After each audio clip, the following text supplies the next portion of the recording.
বর্ষাকাল। আষাঢ় ও শ্রাবণ এই 2 মাস বর্ষাকাল। তবে ভাদ্র মাস পর্যন্ত বর্ষার জের চলতে থাকে। গ্রীষ্মের কাঠফাটা রৌদ্রের পর বর্ষাকাল আমাদের জন্য স্বস্তির আমেজ বয়ে আনে। বর্ষাকালে সমস্ত আকাশ প্রায় মেঘে ঢাকা থাকে। এ সময় শুকনো খাল, পুকুর, ডোবানালা কানায় কানায় ভরে যায়। হাঁস দল বেঁধে আনন্দে পানিতে সাঁতার কাটে।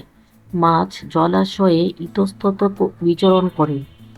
কেয়া, জুথি, কদম, কামিনী, গন্ধরাজ প্রভৃতি ফুলের সুগন্ধে দিক দিগন্ত আমোদিত হয়।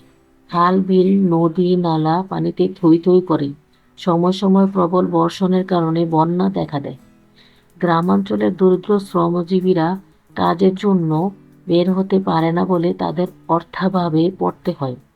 তাছাড়া বর্ষাকালে পানিবাহিত নানা সংক্রামক রোগের প্রাদুর্ভাব ঘটে থাকে। তবুও বর্ষাকাল আমাদের কাছে খুবই প্রিয়। বর্ষাকাল আমাদের কৃষককুলের জন্য আশীর্বাদ। তারা বর্ষার পানিতে মাঠকে ফসল উৎপাদনের উপযোগী করে তোলে এবং প্রচুর ফসল ফলায়। বর্ষার জন্যই এদেশ এমন সুজলা সুফলা হতে পেরেছে।